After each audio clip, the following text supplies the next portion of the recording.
Welcome to law ज्ञान Bharat channel. बहुत दिनों बाद ये डिमांड थी कि ये छोटा सा कॉन्सेप्ट जो है वो हम लोग बताएं आपको। तो ये कॉन्सेप्ट ये है कि मोटिव और इंटेंशन में फ़र्क क्या है। देखिए, जब क्राइम होता है, क्राइम और सिविल को अलग है। सिविल में हम लोग सिर्फ कंपेंसेशन पे करते हैं और क्राइम में हम लोग पनिशमेंट देते हैं। तो जब क्राइम होता है, सपोज़ मैंने किसी का मर्डर किया, मार दिया, और कोई दूसरा आदमी मुझे मारते हुए देख लिया, मतलब आंखों देखा, उसने देखा कि मुझे मर्डर करते हुए, तो वो बन गया डायरेक्ट आई विटनेस। आई मतलब आंखों से देखा, विटनेस मतलब साक्षी, ठीक है ना। तो वो डायरेक्ट आई विटनेस बन जाता है। अब एक सिचुएशन सपोज आप लोग मान लीजिए कि जो डायरेक्ट आई विटनेस किसी ने नहीं देखा, फिर भी मर्डर हुआ है। मर्डर तो हुआ, बट वो कोर्ट में कैसे प्रूव करेंगे? वहाँ पे जब मर्डर होता है और वो आई विटनेस अवेलेबल नहीं होता है, तब मोटिव बहुत ही इम्पोर्टेंट रोल प्ले करता है। मतलब जब क्राइम हुआ, डायरेक्ट आई विटनेस अवेलेबल है तो फिर कोई प्रॉब्लम नहीं है, डायरेक्टली कोर्ट में बोलते हैं हाँ हमने देखा ये इसने मर्डर किया, तो फिर उसको डायरेक्टली कन्विक्शन हो जाता है। बट प्रॉब्लम, दिक्कत तब आती है जब कोई भी डायरेक्ट आई विटनेस अवेलेबल नहीं है। दो सर्कमस्टेंसेस होते हैं, या फिर डायरेक्टली आई विटनेस अवेलेबल है मगर फिर भी वो पुलिस के आगे बोलने में, नॉर्मली क्या होता है, कोई भी भाई पुलिस में चक्कर के हम लोगों को फंसना नहीं है। नॉर्मली लोग अवॉइड करते हैं पुलिस के चक्कर में ना पड़ने के लिए। तो आई विटनेस डायरेक्टली या तो कोई भी नहीं है या तो है, बट वो कोर्ट के सामने बोलने को राज़ी नहीं है कि हाँ हमने देखा, वो मर्डर होते हुए हमने देखा। उस केस में क्या होता है ना, सर्कमस्टेंशियल एविडेंस का रोल आता है। सर्कमस्टेंशियल एविडेंस मतलब जो भी सिचुएशन से पता चलता है कि उसने मर्डर किया। फॉर एग्जांपल सपोज मैंने किसी का मर्डर किया है। जब मर्डर मैंने किया, सपोज मैंने एक नाइफ से, मतलब छुरा से उसके पेट में एक एसिड डाल दिया, तो जो छुरा में फिंगरप्रिंट्स होंगे, तो वो छुरा जब रिकवरी होगा उसमें जो फिंगरप्रिंट्स मेरे फिंगरप्रिंट्स में मैच करेंगे, तो वो सर्कमस्टेंसेस एविडेंस बन जाएंगे कि हाँ वो छुरा में मेरा हाथ था, ठीक है ना। और कैसे, और उसी नाइफ पे अगर जो जिसका मर्डर हुआ है उसका ब्लड स्टेन होगा, मेरे जो फिंगरप्रिंट्स हैं उसमें उसके ब्लड स्टेन्स हैं, तो उससे ये पता चल जाएगा कि हाँ वो मर्डर मैंने ही किया है। तो ये बोला जाता है कि सर्कमस्टेंशियल एविडेंस यही है।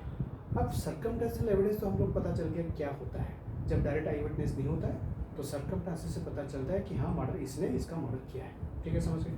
अभी कोर्ट बोलता है ठीक है, आप लोग समझ, जब पुलिस इन्वेस्टिगेशन करके रिपोर्ट कोर्ट में जमा करती है कि हाँ हम लोग इन्वेस्टिगेशंस किए और इसलिए ये हम लोग सर्कमस्टेंसेस बेसिस में इसको हम लोग चार्ज किया, बट कोर्ट यहाँ पे पूछेगा कि मोटिव क्या है, मर्डर का मोटिव क्या है। अभी मोटिव और इंटेंशन का रोल आता है। जब सर्कमस्टेंशियल एविडेंस आता है तो मर्डर और मोटिव और इंटेंशन आता है, मर्डर और मोटिव का इंटेंशन और मोटिव का रोल आता है। अभी हम लोग समझते हैं मोटिव क्या है, इंटेंशन क्या है। देखिए, मोटिव को बोल सकते हैं हम लोग बड़ा भाई और इंटेंशन को बोलते हैं छोटा भाई। कैसे? मोटिव मतलब सपोज मैंने किसी का मर्डर किया, क्यों मर्डर करूँगा, उसके पीछे कारण क्या है, कुछ तो हुआ होगा, नहीं तो मैं किसी और एक का जाके मर्डर तो नहीं करूँगा। एग्जाम्पल ले लेते हैं, सपोज ये मोटिव और इंटेंशन का हम लोग एग्जाम्पल द्वारा समझेंगे, ज़्यादा कॉन्सेप्ट क्लियर होगा। देखिए, सपोज मैंने एक राम नाम का आदमी था, वो राम के साथ मैं सपोज 1 नवंबर 2024 को मैं रास्ते में जा रहा था और मेरा राम के साथ एक्सीडेंट हो गया। तो राम ने मेरी जो गाड़ी को इतनी ज़ोर से ठोक दी, मेरा गाड़ी में बहुत डैमेज हुआ था। और एक तो ये हुआ था और दूसरा ये हुआ था कि उसने बहुत पब्लिक के सामने मुझे बहुत ही गंदी भाषा में गाली दी थी। तो उससे मुझे बहुत बुरा लगा, मैं तब कुछ बोल नहीं पाया। तब मेरा मतलब मुझे बहुत बुरा लगा, तो मुझे माइंड में यह आया कि मैं इसका रिवेंज बदला लूँगा। का मोटिव यह है कि वो जो मुझे जो गाली दी, उसने जो मुझे गाली दिया था और उसने जो बीच बाज़ार में सबके सामने मुझे गाली दिया था और मेरे जो कार को उसने एक्सीडेंट करके वो जो डैमेज मुझे पहुंचाया था, वो है मोटिव। अभी इंटेंशन क्या है? मोटिव मतलब मैं रिवेंज लूँगा, ठीक है ना। मोटिव मतलब क्या है?